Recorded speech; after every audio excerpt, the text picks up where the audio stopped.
information and knowledge that circulates unconsciously everywhere.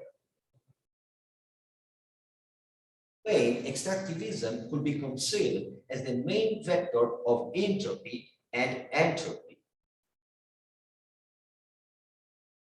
Such an image of thought is an anthropocentric fiction that justifies the state of fact established by the current political economy, dramatically orienting the three ecological spheres of the Guattarian ecosystem: environmental, social, and mental, and therefore every aspect of human existence. Such spheres correspond to what Stigler calls the micro, meso, and macro cosmologies. I will try to analyze later the effects of extractivism in the micro and the meso cosmologies using Stigler's texts, while now I show the effects in macro cosmology using Latin American authors.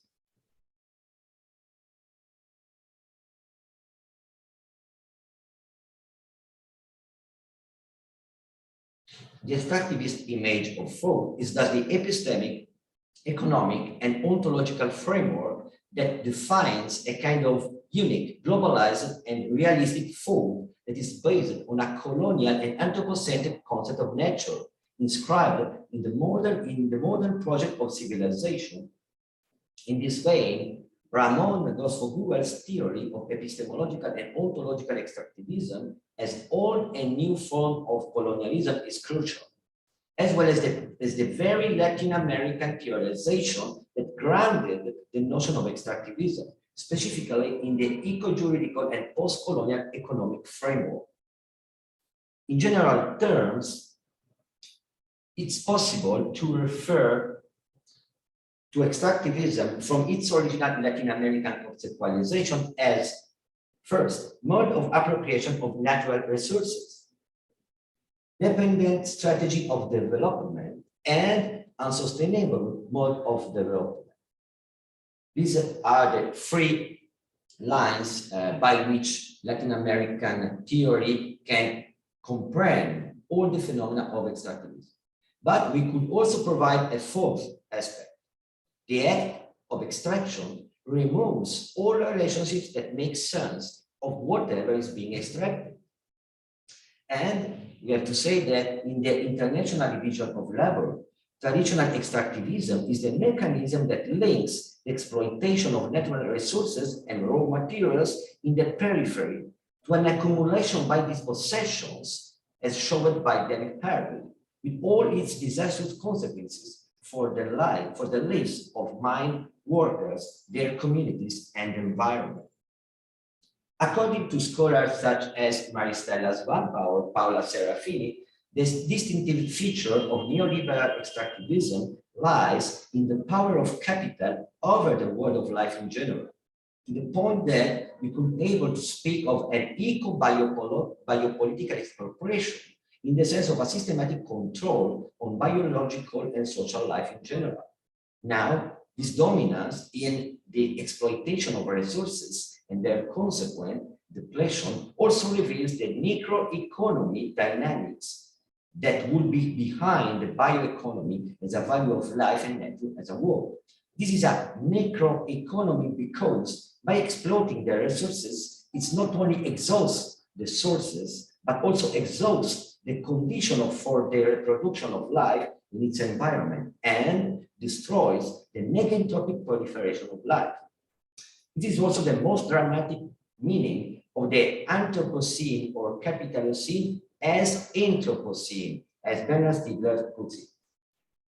The extractivist image of thought that I'm describing establishes a double separation, a separation from man, from nature, and a separation between subject and object and other dualism. And this double separation carries with it practice of repressions, commodification, and reification. In particular, reification is the process of transforming non-human forms of life, knowledge, forms of human existence into objects to be exploited with the purpose of extracting and exploiting them for economic benefit, regardless the destructive consequences that such activity may have on the natural and social environment. Traditional extractivism follows the Western-centric concept of nature that remains a colonial concept to the extent that the word nature is inscribed in the civilizing project of modernity.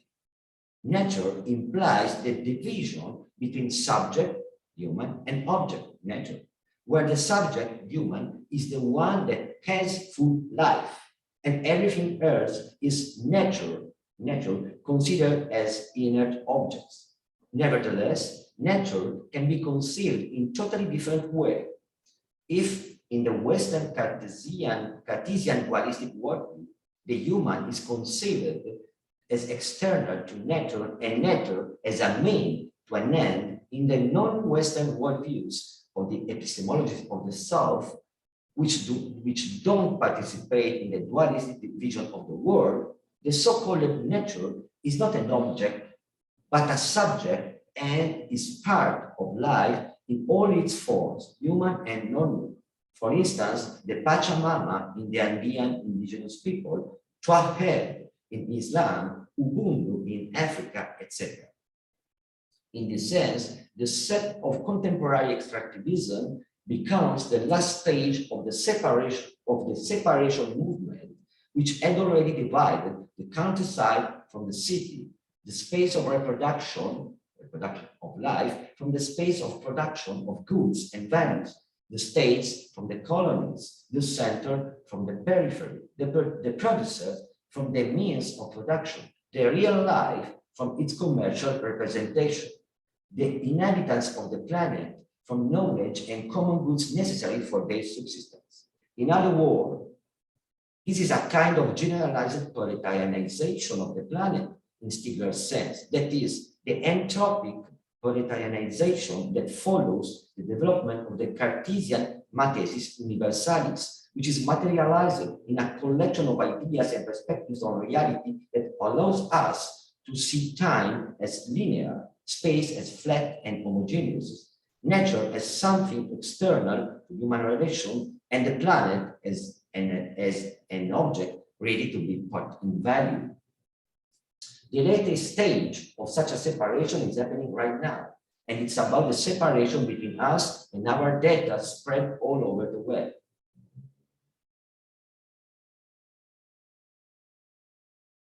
Okay, so now I would like to show two examples of how extractivism affects two ecological spheres in the sense of Guattari's ecosophy, or two cosmologies in the sense of Stigler's cosmologies. So I will show an example about the mesocosmology and another example about microcosmology. So social ecology and mental ecology.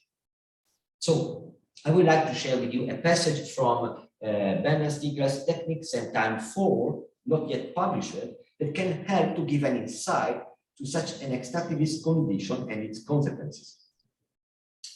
Stiegler says that statistics, the science of the state, is replaced by data science, whose protocols are developed in functional opacity and in the exclusive service of the data economy as an administration of things in which the res publica as such is dissolved, the public faith that is law.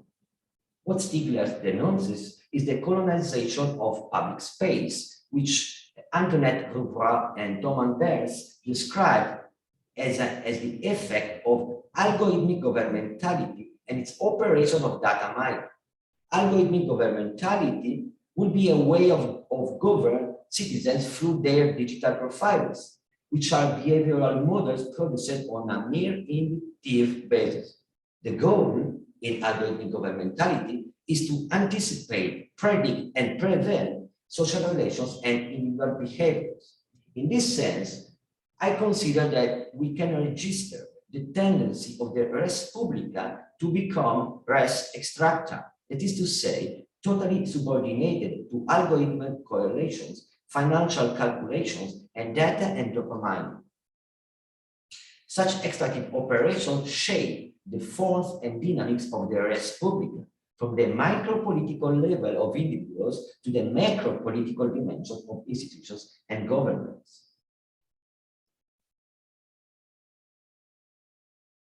Other quotes from a quite recent text written and published by Anthony that one can find in academia.edu. In other words, if the public sphere is dissolved, what remains of it are no more than traces of the public, extracted and correlated by private algorithms that control individuals and groups. So we can pass to the microcosmology, to the extractivism in the framework of microcosmology, as Stigler described such a condition, without talking about extractivism, but talking about a dynamics that implies extractivism. So the concept of locality is a key concept in Stigler's last works, and in particular in this unpublished fourth volume of Techniques and Time, which I already quoted.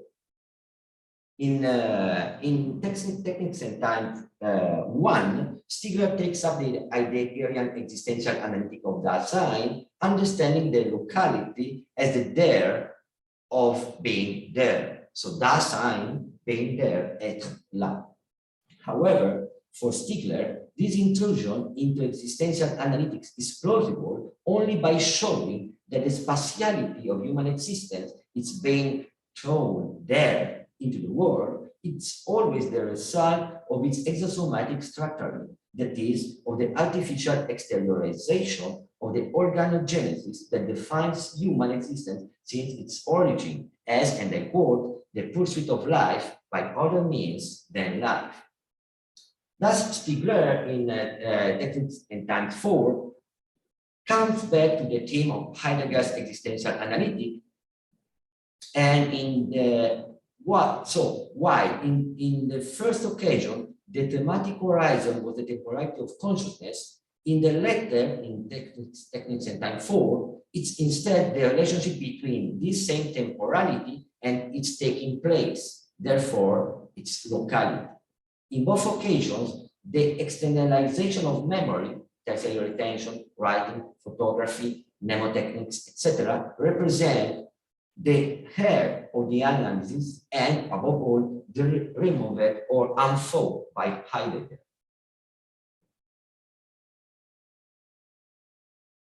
So, an aspect not explicitly present in the first tome of Techniques and Time is the diagnosis of the intrusion of information and communication technology first, and of digital geolocalization and global synchronization later, which would inexorably affect this locality of being, to such an extent to be able to speak of a disappearance or closure of the there, and I quote. As Bernard said, today, this there seems to no longer be there, to have closed, to have become the absence of the there. I jump ahead and this, the there no longer being there, becoming the absence of the there in the absence of epoch of what no longer takes place. To no longer have places is possible only because the haunting of the past is pharmacologically transformed in exosomatization.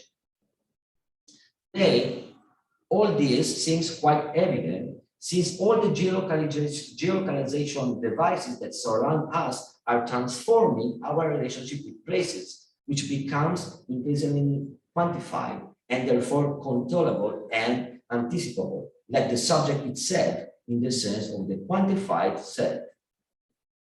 From this point of view, the becoming individual of the individual, advocated by Deleuze and Guattari and ratified by the analysis of Leroy and Burns, seems to take place. A individualized individual corresponds to an algorithmically fragmented subject, and this through a process of statistical extraction of behavioral, cognitive, and attitudinal patterns, which are precisely delocalized to the extent that, and I quote Stigler, humanity has become like coal and non-renewable resources, serving a massive extraction of surplus value through statistical calculations. Here then is that Dasein is no longer, as Heidegger would like, thrown into the world, but extracted from its locality and individualized, that is, prepared to be calculated, anticipated, dismembered into data from which getting surplus value. We could therefore speak of a noetic auto-extractivism to the extent that the elements that make up the noetic, therefore emotional and cognitive life of individuals, now converted in decontextualized individual traces, become as such the new extractable raw material of global capitalism. And I pass to the last part of my presentation. It is about the Dan McKillen's paper on data science as machinic Neoplatonism. And I have to say that I started reading and studying this paper because I listened to it from Chantal Gray in a presentation of a big conference on Deleuze and Guattari, and so I was so curious, and I started reading the text, and I found some key points that we can link, that I can link to Stigler's perspective. So Dan McKillen thinks data science as an automated form of applied philosophy, that is a machinic Neoplatonism, in the sense that it can be conceived as an echo of the Neoplatonism that informed early modern science, as in the works of Copernicus and Galileo. The metaphysics that lays beside the early modern science consists in believing in a hidden layer of reality, which is ontologically superior, expressed mathematically and apprehended by going against direct experience, a two-word metaphysics there. And McKillen said that why, and I quote the first word, the second part of the first word, while the scientific project required the mathematization of the world, data science requires the datafication of the world. And for data, and I quote the second, for data science, the primary qualities are those that can be expressed as data. Events in data science are constituted not from experiences, but from those traces of experience which can be datafied. And this, to me, show something that Pasquinelli and Joller developed in their graphical essay. I mean, knowledge extractivism. How does knowledge work today? It mainly works through extractive processes. McKillen argues that what data science shares with the early modern science is the onlooker consciousness. That we perceive ourselves to be standing outside of a reality which we observe, manipulate, and I would add, extract.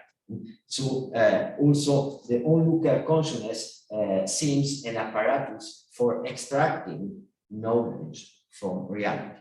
Data science, and McKillen says that data science enables us to stand outside a mathematized, manipulable, and extractable context. And by doing this, it seems to fulfill the same criteria as science, and thus, by extension, acquire a similar authority. This is what McKillen said. But, and McKillen said, data science is machine, because it's an apparatus that not only makes possible a certain way of knowing, but also acts directly on the knowledge produced. Now, if what McKillen did to that point is the parse the instruments of his own discourse, and if what I did hitherto is a critical analysis of extractivism, now we could pass to the parse constraints, even if it will consist in tracing only few lines of flight from the extractivist image of folk.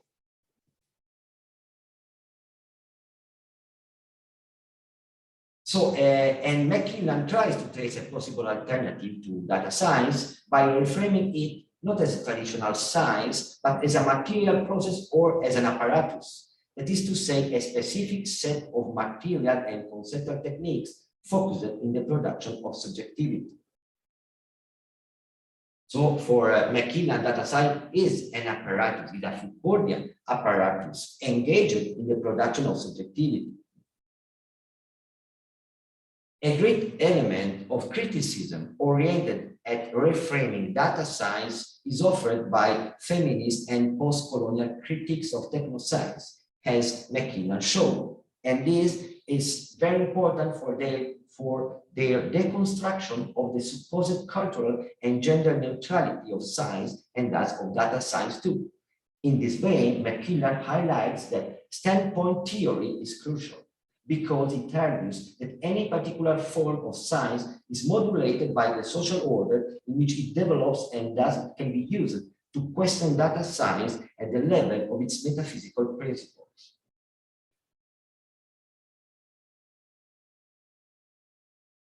Both Donna Haraway's concept of embodied knowledge and Karen Barrad's agential realism are, for McKillen, very helpful to reframe data science and to reinscribe participation rather than reinforcing dualism.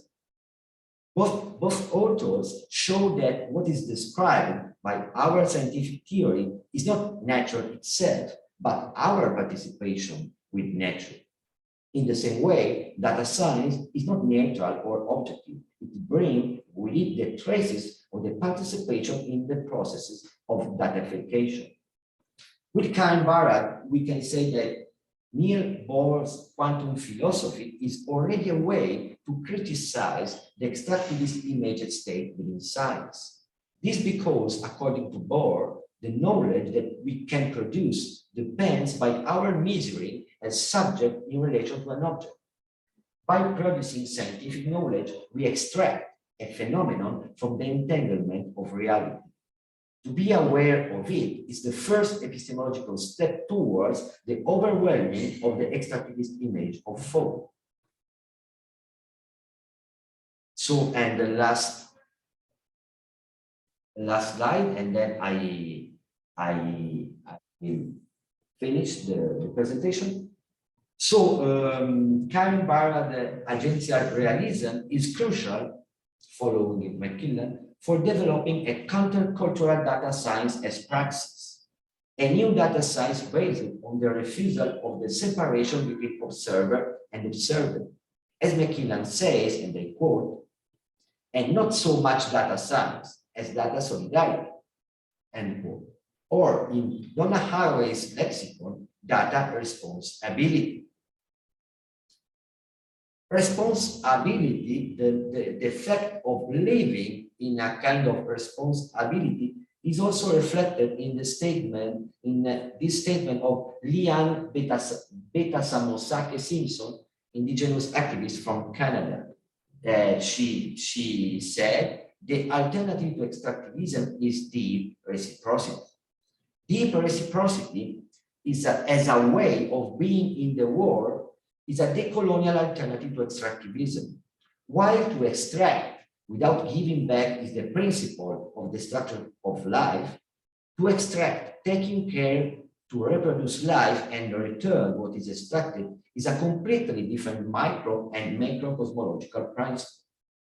A radical critique of extractivism therefore implies not only the unveiling of the epistemic and ontological assumption of which it is based, but also a pragmatic reconfiguration of all the conceptual set that has allowed the establishment of such a vision.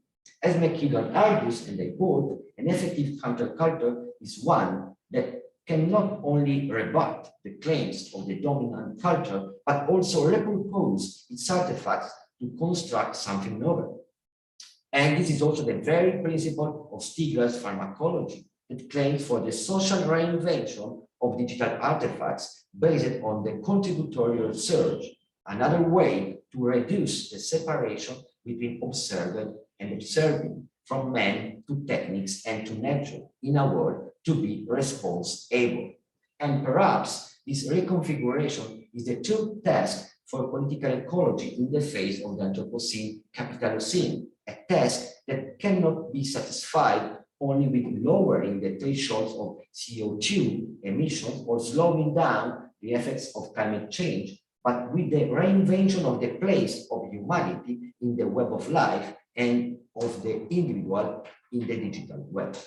Agential realism, data solidarity, data responsibility, contributory research are all forms of taking care of data and the living by avoiding the double separation, separation from nature and separation between observer and observer, between subject and object. Double separation on which every extractivism is grounded. Thank you very much for your attention.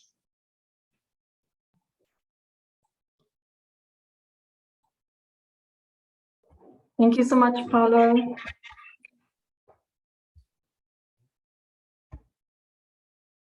I think you can just close the...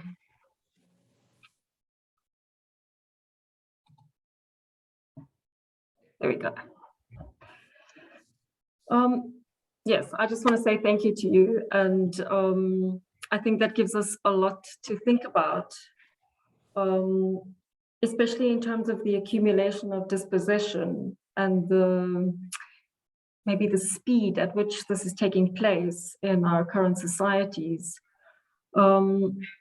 Just of interest, Dan McQuillan's got a new book out called Resisting AI, and it looks at non-fascist approaches to, to thinking about AI and algorithmic ecologies and so on.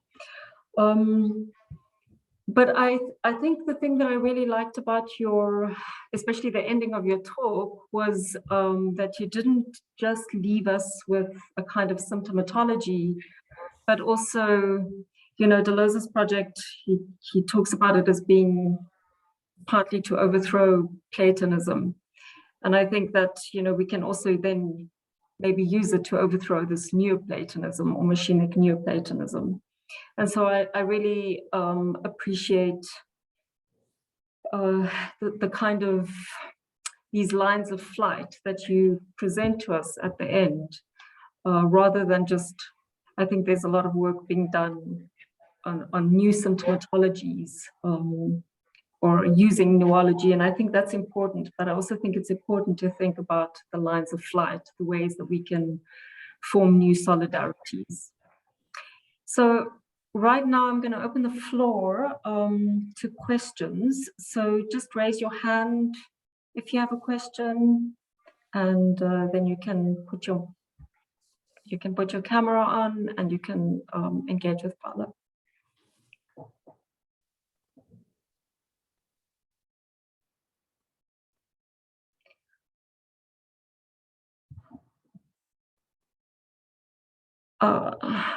I see Argon. Hey, I didn't want to go first, but if there are no other hands up, I will. I'm not putting my camera on because I have bad sinus at the moment, so I look terrible. But Paolo, I had a question for you that's based on, that quote that you ended off with from Dan McQuillan, where he talks about how a counterculture needs to sort of repurpose the tools of the dominant culture, right? So that instead of just critiquing data science and the outputs of data science, the very material outputs of data science, that we need to subvert it and make use of it for novel purposes. And this also reminds me of something Pasquinelli says when he says that we need to spike more, right? We need to denormalize, because data science, especially sort of deep learning and all these things, they're based on the statistical aggregation and normalization of our data, right? They're based on these huge data sets involving millions of people. And subverting those modes of normalization are a way to subvert the sort of corporate capitalist extractivist use of our data. But this is the part where I always struggle, because on the one hand, it's easy for us to invoke this sort of Guattarian idea of resingularization, right? And spiking more, being sort of anormal, atypical data sets, and hoping that that will subvert extractivist logic. But on the other hand, that spiking, that singularization is fed right back into those deep learning infrastructures as as more data, right? As something that just gets iteratively sort of processed back into those normalization algorithms. So my question for you really is, what are the sort of fruitful ways in which we can create this sort of counterculture, these sort of data science countercultures, these subversive or antagonistic or revolutionary uses of data in the way that Dan McQuillan, Pasquinelli, and others are speaking about, in a sort of Guattarian, resingularized kind of way, but without falling prey to the fact that these data science infrastructures are already primed on our resingularization.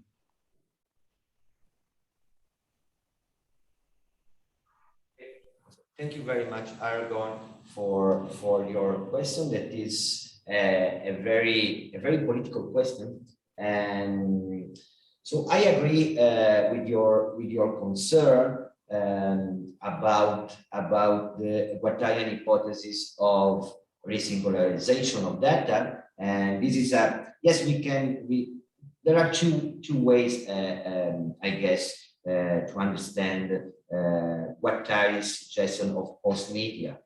And one way is a kind of romantic way to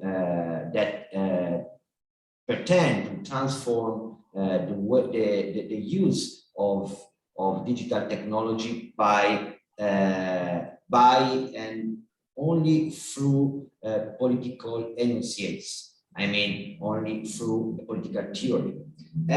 But there are another way to understand Guattari's suggestion about the post-media era. That is a way that I found in some way in Bernard Stiegler, way of understand technology. What I mean is that there are two dimensions of Stiegler's philosophy. A theoretical dimension, that is the philosophy of techniques and time, of pharmacology, organology, analysis, and symptomatology of reality. But there is also another way to approach philosophy and technology in Stiegler's thought, that is to experiment, that is to work with digital technologies. And Bernard Stiegler invented with his own teams in Paris, invented some software dedicated precisely to invert the process, the extractivist process of datafication. So perhaps we can find in Stiegler's activity a way to join Guattari's critical analysis of media and Guattari's suggestion of a new way to work with digital technology and with media. So there is a problem in what I said, that is in the way in which Stiegler tried to transform media technology. There isn't a strong political message. There isn't a strong political way to criticize technologies. So perhaps we need something more. I mean, it's okay to join Guattari's suggestion with Stiegler's way of using technology, but perhaps we have to do a step more. And it is precisely for this reason that I'm oriented in working with Donna Haraway's and Karen Barrad's suggestions about another way to understand digital technology.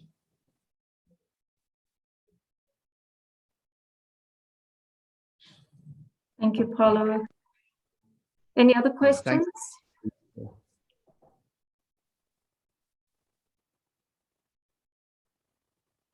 I mean, I'm just going to jump in here while people think, but I guess part of what is interesting is thinking about, you know, how we ourselves get out of this extractivist image of thought, how it constrains our own thought, how it constrains our own practices, you know, and thinking about what is even necessary to think beyond or outside of that.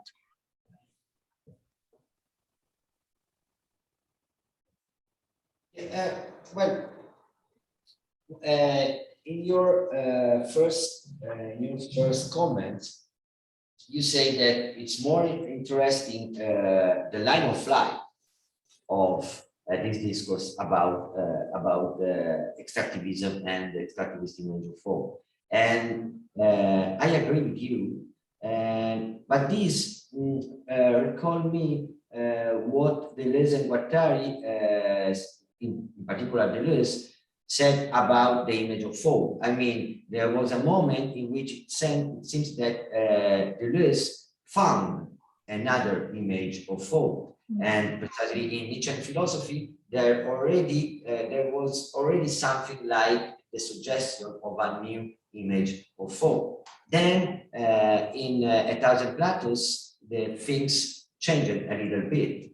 And then we know that in what is philosophy, finally, the plane of immanence became a kind of image of form. But in the two books about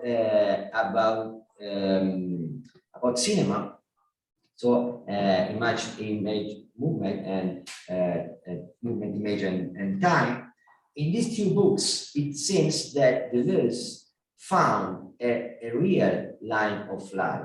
I mean, a kind of image that is no more the image of form, but is the image of movement and time. That is the two conditions for developing of form in Western philosophy. So an image that is already outside form. And so it is already a way to conceive a line of flight from philosophy without stopping thinking through concepts. And so perhaps we are in the same situation in our political framework. I mean, on the one hand, we know what is wrong in the political thought. We know what in which we are wrong every day in our daily life, but perhaps there is a kind of fear of developing a new image of thought. A kind of fear, because an image of thought is always a kind of fixing the process of thinking. So we can take the responsibility like a strong alternative to the extractivist image of thought. But responsibility has its own limits, its own way of fixing the process of thinking. So perhaps we have to go outside philosophy and find, as Deleuze did with the books on cinema, to find something outside philosophy, and then from it developing a real line of flight. But perhaps we are in a moment of noetic crisis, perhaps. I don't know, what do you think about our moment, our present? Yeah, I think something similar. I think people are grappling with something, at least, especially with digitality and what it's doing to thought. For me, that's really into what is happening to thought itself.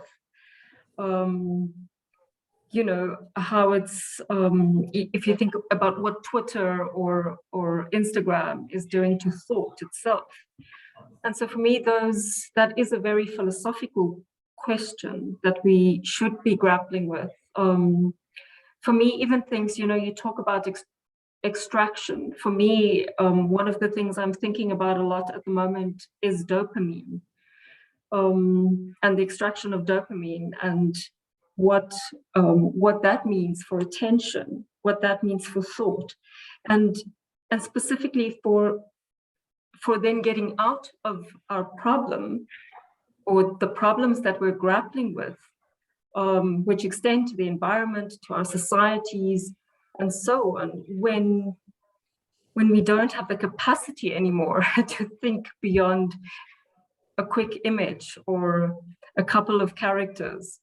And so I think that this is the crisis, you know, of thought for me. Yeah. I see we have a hand, Andre. Hi, yes. There I am. Hey, Stealth. Thank you, Paolo. You're talking about stepping outside of philosophy, and I'd like to offer an analogy in the museum sector. You know, as a heritage worker, I'm an archaeologist by training, but, you know, archaeologists and anthropologists often go out there and they literally extract information from communities and put that information on a wall, you know, somewhere for other people to observe. They construct the categories and the labels that go with those categories, whether that's gender or race or ethnicity or sexuality or whatever. But I think it's a really good analogy for what you're talking about. So in my own museum practice, you know, we're trying to get beyond some of those colonial methodologies, which are all extractive, and they try to turn people's cultures into some kind of abstraction, you know, that can be categorized and labeled and understood. And in that process, obviously, what we try to do is increase reciprocity and understand that information as relational. And that means involving the community more actively in the process of creating those exhibitions. It's difficult because obviously as an exhibition developer, there's an end product which people want to see as final and as complete, which kind of fixes things, which is hugely problematic. So for us, a big challenge is how do you create an exhibition in which people participate and it stays open-ended? You don't resolve anything, you maintain that open-endedness. And that might be a way that digital technology can actually enable us to actually create that open-endedness. But for me, I want to be able to see the conversation as a whole, not just as a linear sequence of comments that are being made. But I kind of want to get that big picture of, you know, somebody introduced this piece of research or evidence and a community member said this, and that was then counteracted by this question, and to see the shape of that conversation, you know, if you understand what I'm saying. So all I'm asking is, could digital technology play a role in fact, doing exactly what we're asking about, keeping things open-ended, ensuring the reciprocity in something like a museum exhibition?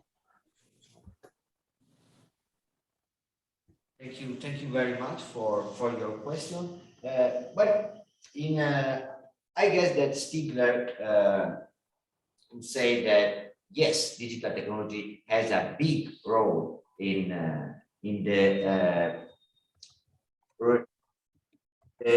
reconfiguration of a lot of cultural practices and institutions. I mean, it's what Bernard Stiegler called pharmacology.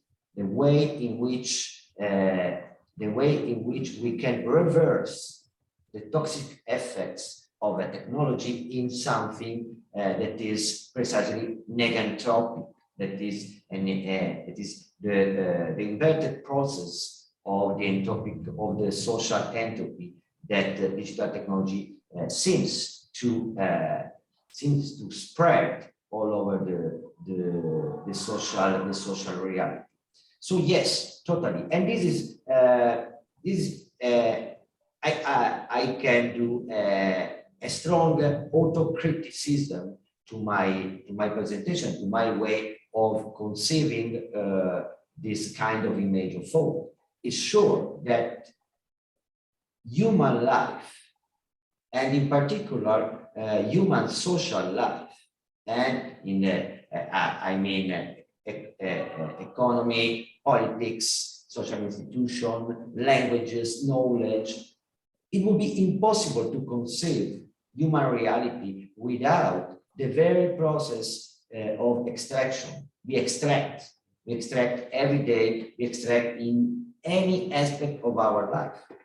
And so, in the case of the use by the museum of digital technology is a way to transform an extractive activities in a kind of new level of reciprocity.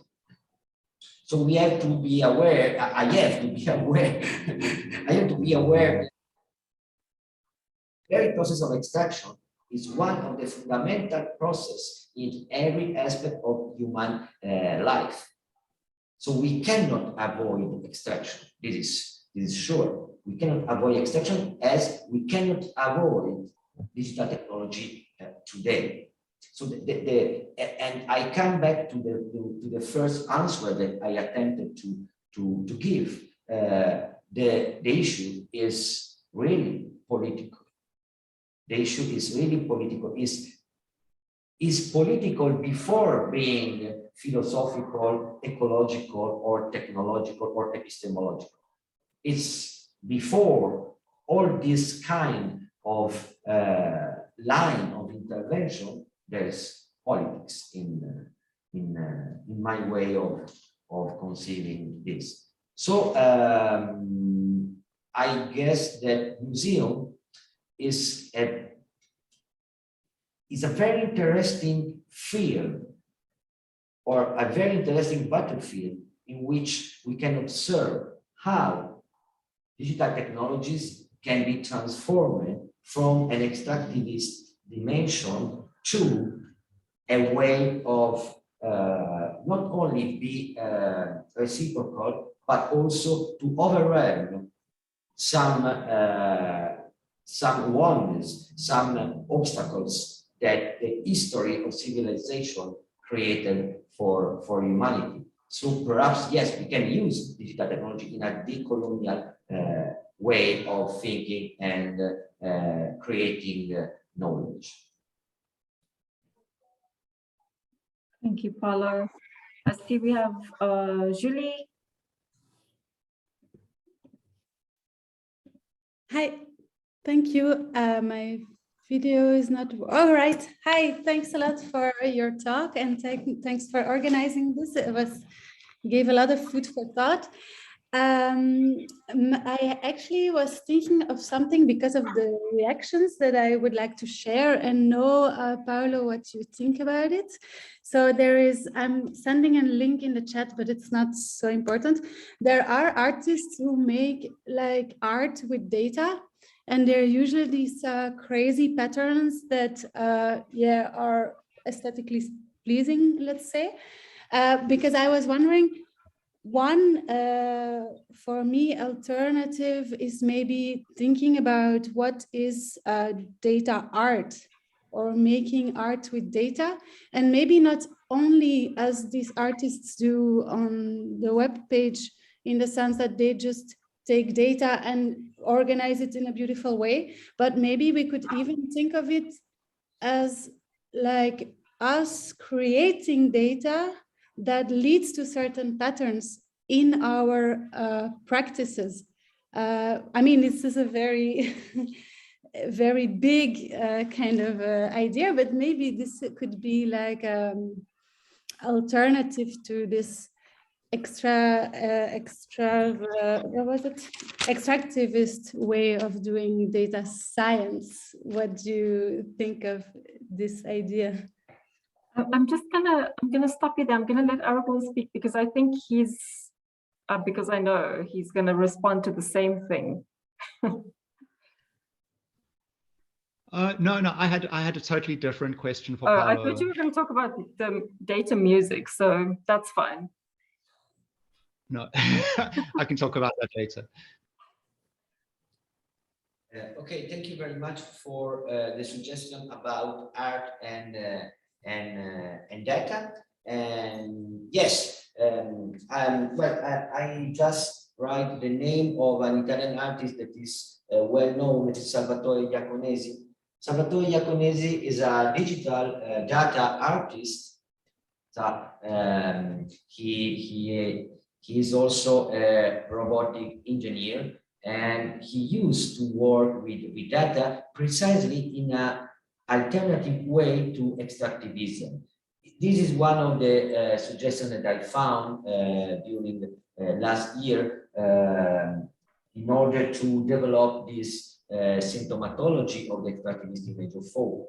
And Salvatore Iaconesi proposed a set of strategies in order to reverse the extractivist tendencies within digital technologies. For example, he proposed a kind of data meditation. It is a way to share data and think to them in a social way. Or another way to use data is for Salvatore is to, for instance, to share. He had brain cancer, and he shared all the data linked to documents and intervention in the hospital. He shared all the data to the world. He spread his data to the world in order not only to find a way to solve the problem of cancer, but and more in particular to find a way to develop a collective awareness about the use of data in the medical framework and in the social life. So yes, totally. And Bernard Stiegler said that Stiegler's last theoretical desire was to reframe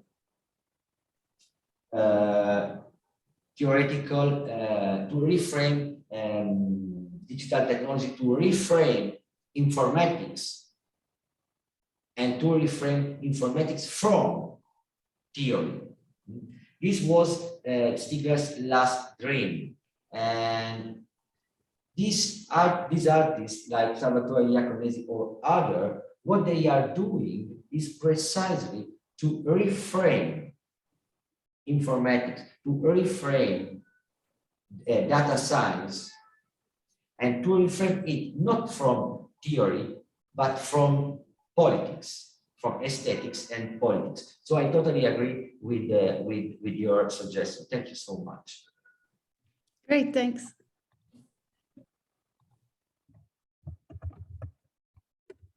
Aragorn? Yeah, I was just thinking a little bit more about this sort of this repurposing of data. This is probably going to be two related questions, but I think a lot of you have probably seen this thing that's been very popular online in the last month or two, with all these image generation programs now using these machine models where you can type in an image prompt.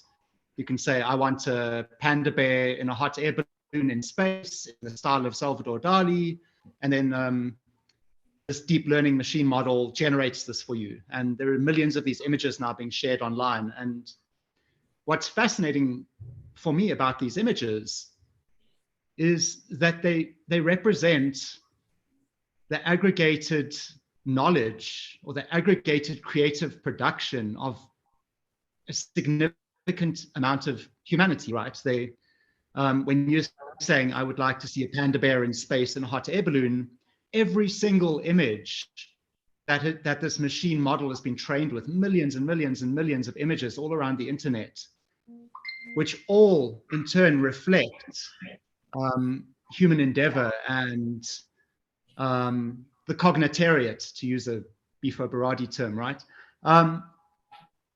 They're being presented back to us in a way that we weren't aware of before. And we can learn something through engagement with, I mean, I guess you could call it a new image of thought almost, right? This sort of deep learning image. And I wonder if there's, I mean, this is my first question, but I wonder if there's any value in almost sort of looking for what these images are telling us, not just about the aggregation of human experience and human creativity, but also about how AI functions, about how deep learning functions in the way that it produces these variations on these images, revealing almost deturning itself, revealing a little bit of its own functioning in the glitches and in the strange outcomes and in the, so for instance, I was having a lot of fun with this algorithm the other day. If you type in a very normal literal prompt, you get a very literal output.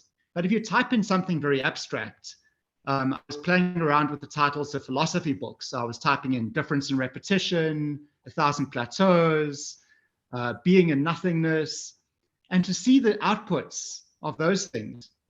It's not something that, it's not something that you expect. It's often a glitchy, strange, abstract, surprising image that comes out.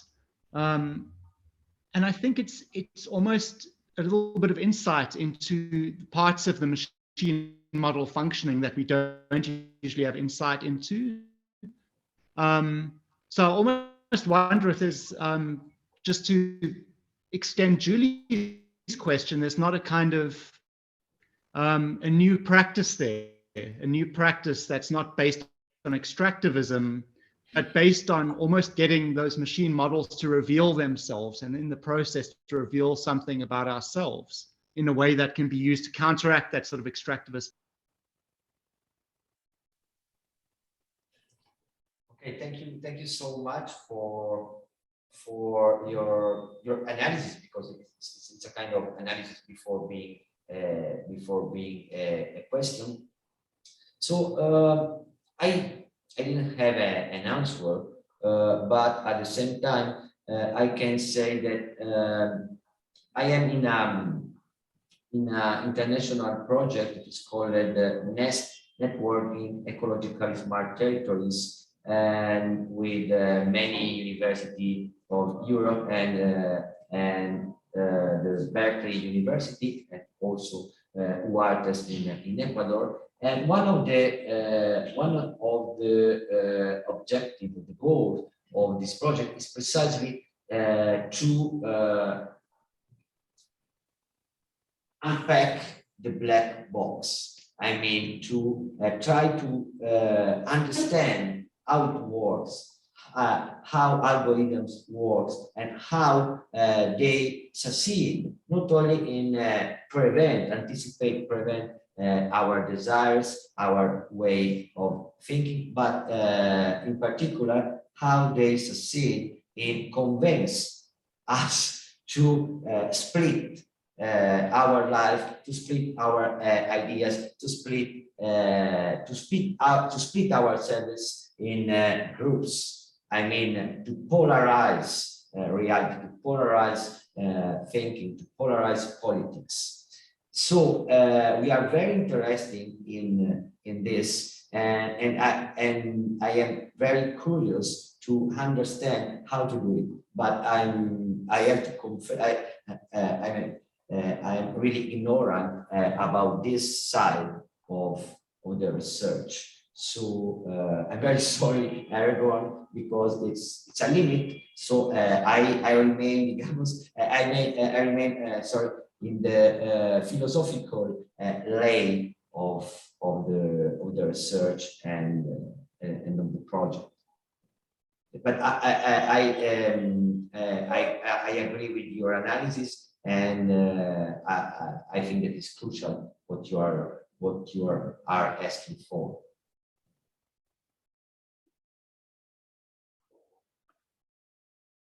Cool. Any final questions?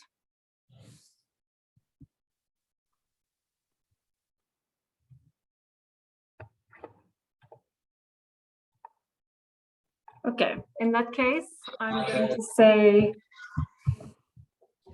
Sorry. do you want to say something, Paolo? No, I would only like to thank Aragon because he shared a link of a paper about this new image generation of algorithms. So thank you so much.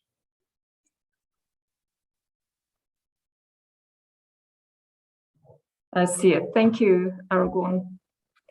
And I want to thank everyone for joining. It's we can't have these seminars without people to engage with. It's always really nice to see that people are interested.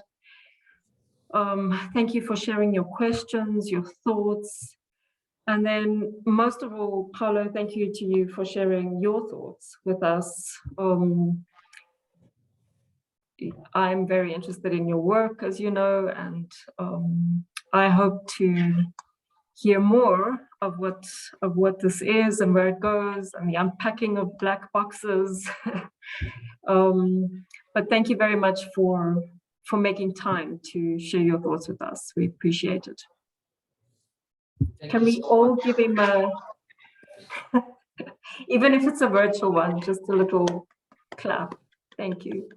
Thank you so much, Chantel, for organizing this and for giving to me the possibility to share my ongoing research. And yes, I totally agree. We have we can do something together in this field, and I really appreciate your work. I'm honored to try to do something with you, really honored and really. And I'm so happy for all of this, for the questions and for the spirit of this seminar, really. Thank you so much. Okay, everyone, that's a wrap. I hope to see you next time. We'll keep you up to date. Thanks, Paolo. Thank you. Bye.